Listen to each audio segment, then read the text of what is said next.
So what's going on, guys? It's Valorant here, and if you're new, be sure to hit that subscribe button and watch the video until the end.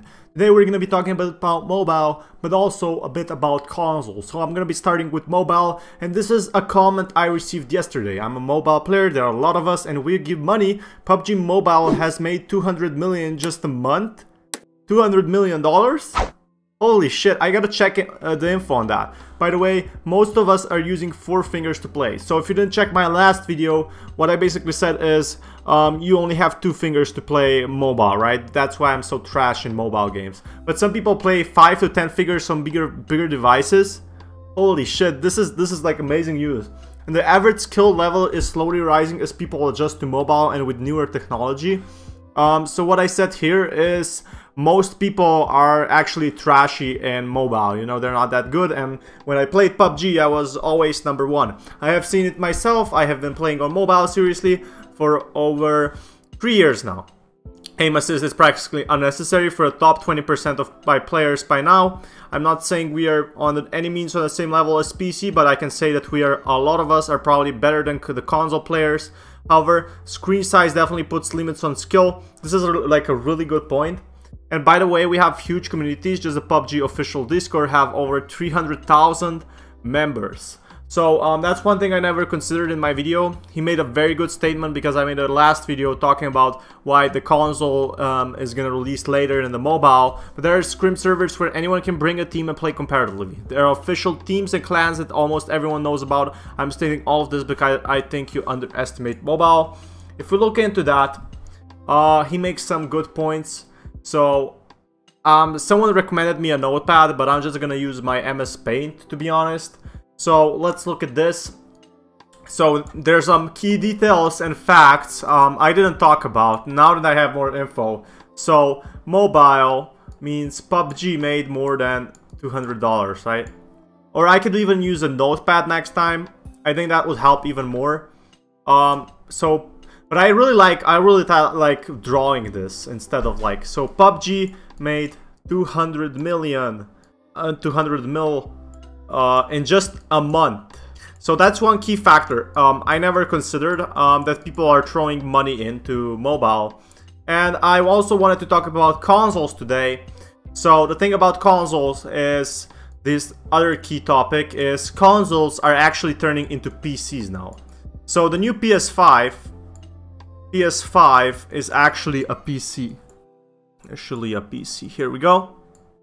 So the one thing I really considered is I don't know how much they're gonna, you know, aim for this market as a PS5, PS4 market, because you could, you know, use a PS5, but instead you could just get a PC nowadays. The PS5 is becoming, you know, the new PC. It's how it's going to be. It's just on there's no differences.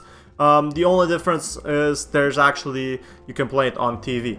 That's the world that's changing. But going back to mobile, you know, this is one thing I really wanted to mention. But PUBG made 200 million a month. And I also talked about aim assist, so that's one topic we're gonna be talking about. This is like pure art, aim assist. And the other thing we have to talk about is how many fingers you use. Do you use 2 fingers to play? Do you use 5 fingers to play Valorant? Do you use fucking 20 fingers to play?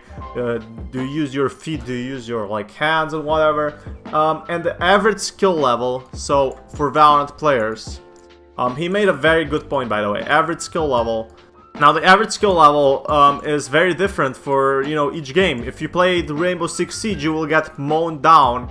But if you play like a game like PUBG on mobile, it's slowly rising. So there's either like really good players who are like probably have a mouse and keyboard on their phone or whatever, and there's like terrible players who, you know, can't even control. So I play with this girl in my high school class. We launched the PUBG for first time, and we already got ourselves to like almost the first place until the class ended, or anyway. That was pretty cool, to be honest, but aim assist is practically unnecessary for the top 20% players right now. So one thing about aim assist, it means 20% of players don't actually need it.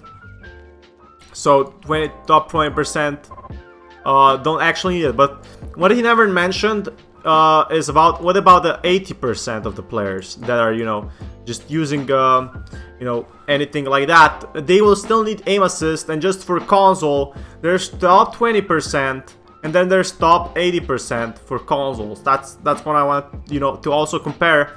So people are saying, whoa, look, we don't need aim assist, we're so good. But that's the top 20%. You're gonna need, you know, on mobile, you're gonna need the aim assist anyway. For the fingers, you're gonna use 10 fingers on the consoles. And here, one thing I mentioned was like 2 fingers. Everyone uses like 2 fingers, right? But there's like 4 fingers right now. That's one thing I never talked about. So it's actually 4.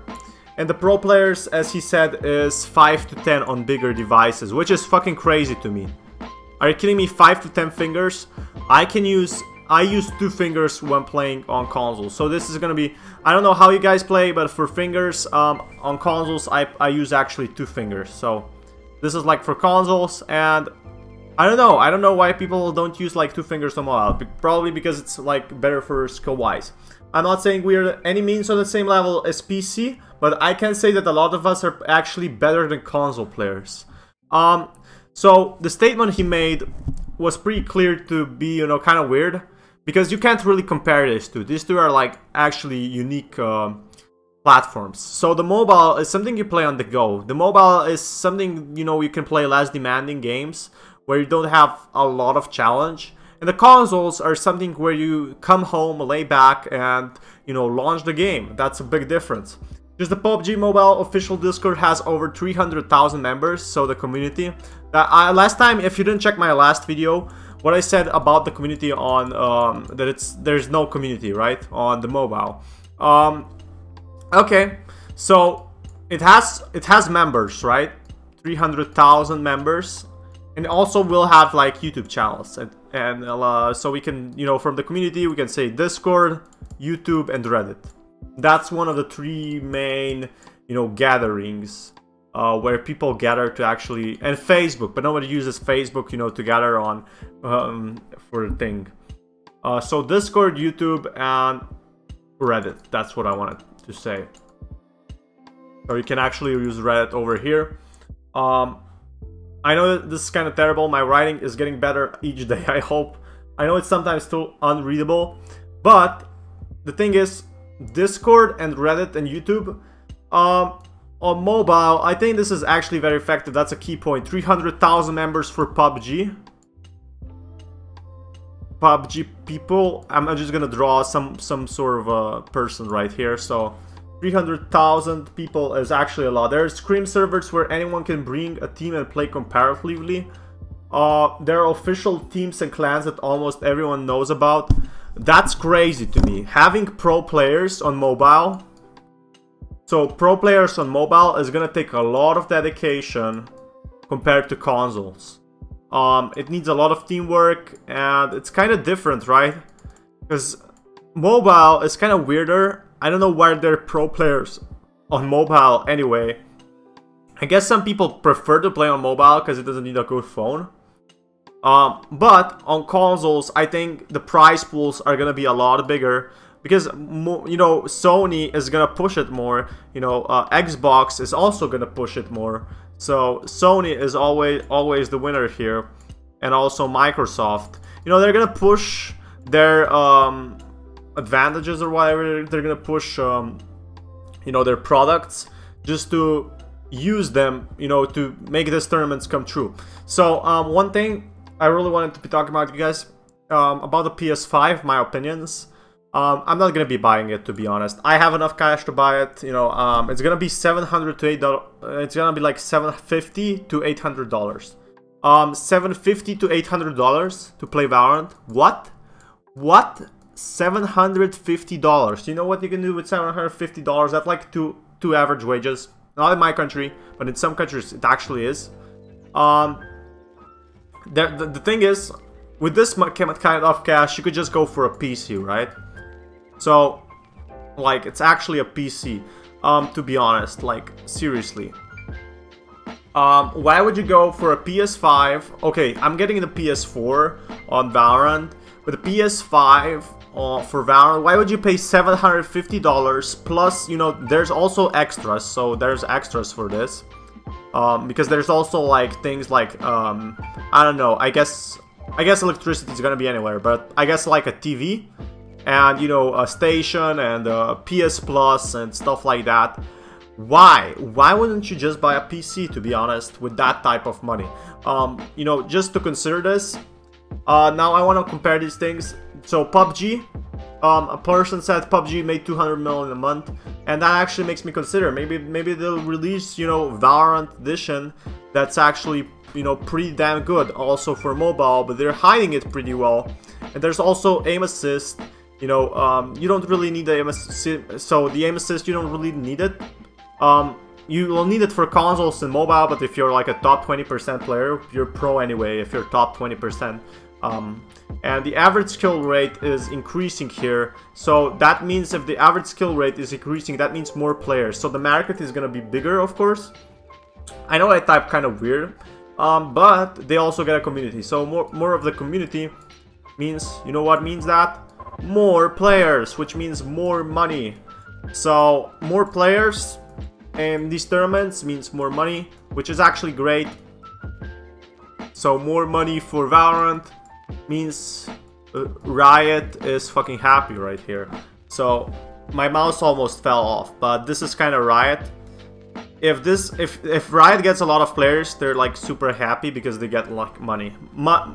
Players equals more money. That's the way it is, and this is Riot. Seriously though, what I'm thinking of this is I still think consoles has a huge thing on the market right now, and mobile is really hard to make, so nobody's talking about this. So if you came to the video, nobody's talking how mobile is harder to make than for consoles. Mobile has a lot more integrations, you know, a lot more downgrades that need to be played so your game doesn't really lag. That's my honest opinion. I want to know your opinion in the comment below, but look, seriously, if you're gonna be making a mobile game, unless you're gonna be making a highly efficient one, mobile games actually aren't that easy to develop, especially because you have to put from what's in Valorant, you know, on the PC to actually the mobile or the console, and you have to kind of downgrade the graphics, you have to downgrade the slow, or you basically have to make the whole different game with a different concept, and that's just my honest opinion. I have more videos on my channel. This is Famine, signing out. Peace, guys.